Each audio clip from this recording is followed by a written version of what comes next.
remettre dans toutes nos vies nos actions et nos passivités. Nous connaissons bien ces passivités, elles font partie de nos vies, elles sont notre vie. Si elles peuvent nous diminuer, elles sont appelées à être divinisées par le Christ. Dans la deuxième conférence, Philippe Durandin, de l'Association des Amis de Pierre Teilhard de Chardin, nous a rappelé que pour Pierre Teilhard, si Dieu est le créateur de l'univers, il a appelé les hommes, ses créatures, à être co-créateurs. Aujourd'hui, je voudrais témoigner de ce que la lecture de la messe sur le monde m'a révélé. Aussi loin que je me souvienne, c'est-à-dire l'année de ma première communion, cette communion a toujours eu une place première dans ma vie de foi. Elle se conjuguait avec sacrifice de la messe, Eucharistie, consécration et même transubstantiation, même si je ne comprenais pas bien le sens profond de ce mot. Et puis surtout, l'image de Jésus présent sous la forme du pain et du vin, même si je n'avais pas le droit à celui-ci. J'aimais aller communier, mais je sentais bien que je ne plongeais pas comme d'autres autour de moi dans la profondeur du mystère.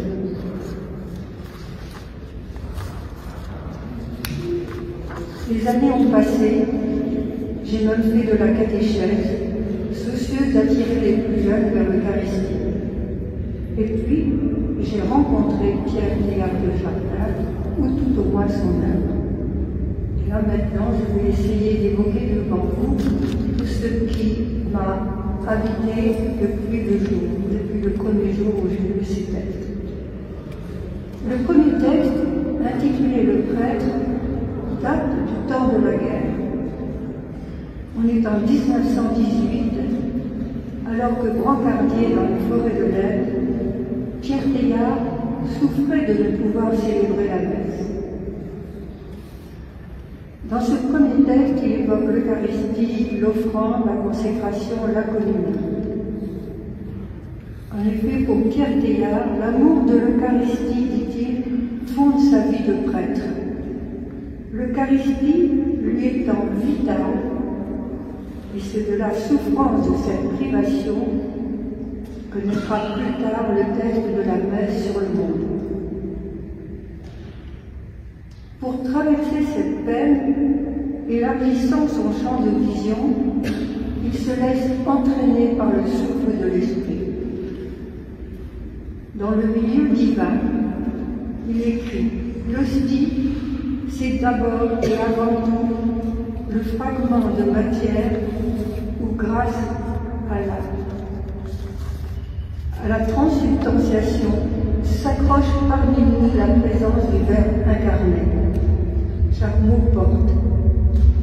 Le pain sacramentel est fait de pain pressé et broyé. Vos mains, Jésus, l'ont rompu avant de le sanctifier.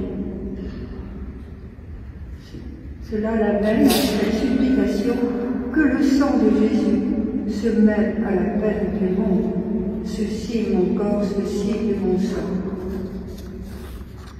La question pour Teilhard, prophète d'un Christ toujours plus grand, comme le souligne le Père Martelet, eh bien, le Christ alors présent dans l'Eucharistie n'est-il pas le Christ universel?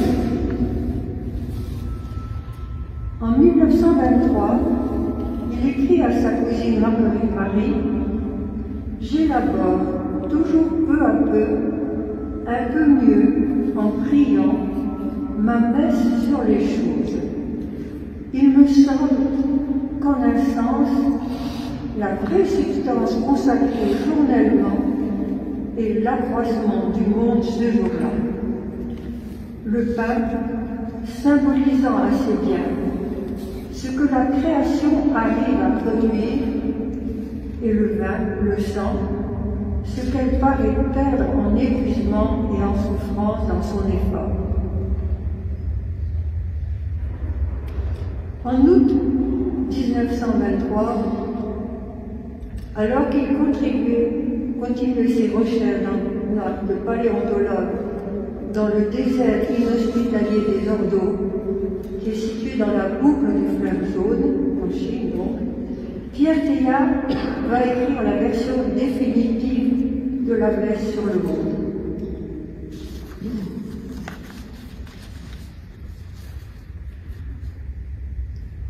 Puisqu'une fois encore, Seigneur, non plus dans les forêts de l'Inde, mais dans les steppes d'Asie, je n'ai ni pain, ni vin, ni autel. Je m'élèverai par-dessus les symboles jusqu'à la pure majesté du réel.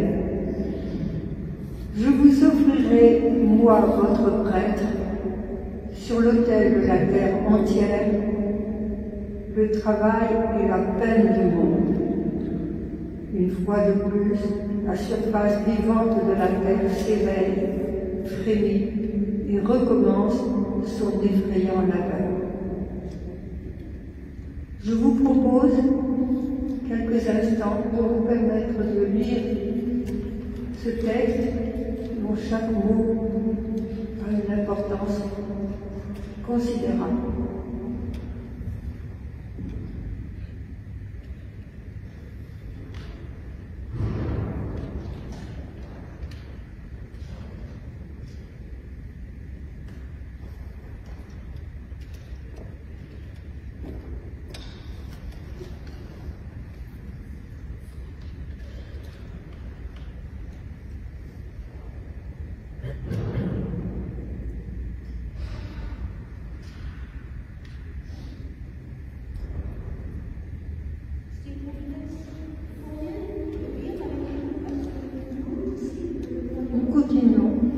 Je placerai sur ma patelle, mon Dieu, la moisson attendue de ce nouvel effort. Je verserai dans mon calice la sève de tous les fruits qui seront aujourd'hui broyés. Et dans cette offrande, unis tous ceux que vous m'avez donnés, dit-il. Il évoque sa famille, ses amis, et ceux que sa vie de chercheur lui a fait rencontrer, mais aussi la foule anonyme qui forme la masse des vivants. Sa prière se fait offrande. Recevez, Seigneur, cette hostie que la création, mue par votre attrait, vous présente à l'aube nouvelle. Ce pain, je le sais, il n'est de lui-même qu'une désagrégation immense. Ce vin, notre douleur, il n'est encore, hélas, qu'un dissolvant breuvage. Mais au fond de cette masse informe, vous avez mis, j'en suis sûr, parce que je le sens, un irrésistible et sanctifiant désir qui nous fait crier depuis l'impie jusqu'au fidèle, Seigneur, faites-nous un. Prière vraiment d'union au Christ incarné qui, en descendant sur l'autel sous la forme du pain et du vin, nous met en communion avec le monde. Notre communion ne fait qu'un avec les communions du monde, communion passée et future, ne faisant qu'un avec le Christ qui nous a dit avant de mourir « Ceci est mon corps, prenez et mangez. Ceci est mon sang, prenez et buvez. Faites ceci en mémoire de moi. » Je me dis que je devrais peut-être faire silence maintenant, mais comme je suis là pour témoigner de ma rencontre avec Teilhard, je vais compléter le témoignage que j'évoquais au début de cette lecture. J'ai rencontré l'œuvre de Pierre Teilhard de Chardin il y a très longtemps.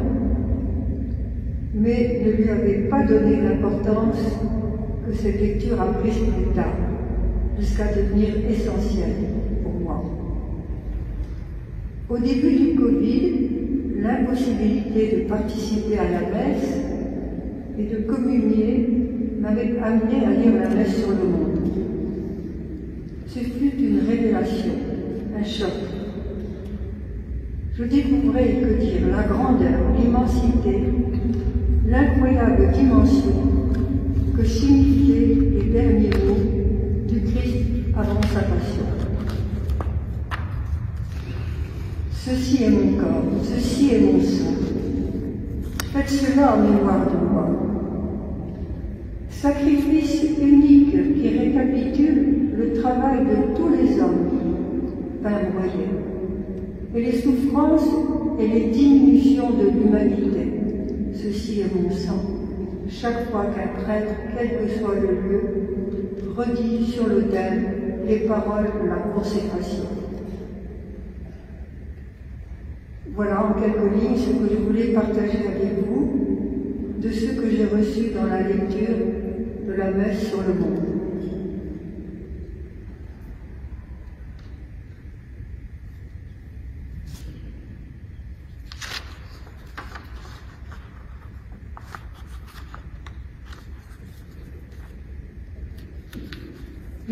Je ne communique plus de la même façon. Je vous souhaite que ce que Pierre Teilhard m'a fait découvrir, vous puissiez le vivre à votre tour.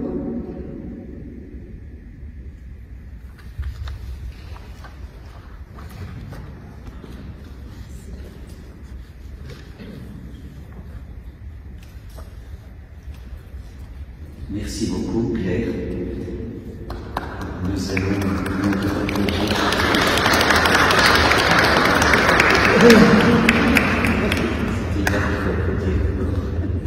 Il nous entend. Je crois que la nouvelle feuille de quinzaine va paraître pour ce week-end, et nous allons, comme la dernière fois, reprendre les passages principaux de la messe sur le monde, et notamment pour que nous puissions les méditer. Bon, c'est un texte assez trop grand pour le mettre dans notre bulletin, mais on le mettra in extenso aussi sur le site si vous voulez le réapprofondir. C'est vraiment une excellente méditation pour nous autres qui essayons de vivre de l'Eucharistie. Et moi, j'entends de ton expérience, notamment du Covid, de cette privation qui nous a amené à peut-être entrer plus avant dans le mystère cosmique de l'Eucharistie, où le monde entier est là présent. Merci encore, et pour tous ceux qui souhaitent adorer le Christ ressuscité en son Eucharistie, nous pouvons poursuivre avec cette adoration jusqu'à 18h. Et donc, mardi prochain, il y aura la dernière, tu peux dire un mot? Alors, je ne sais pas encore, je crois que c'est Dominique de Lens qui va venir pour présenter, je ne me rappelle pas. Mais moi non plus, j'ai un truc. Ce sera marqué dans nos affaires. Il est là d'ailleurs. Oui, Dominique, vous êtes là? Oui. Oui, vous parlerez de... Apôtre du Christ. Apôtre du Christ. Oui. Apôtre du Christ. Très bien. Merci.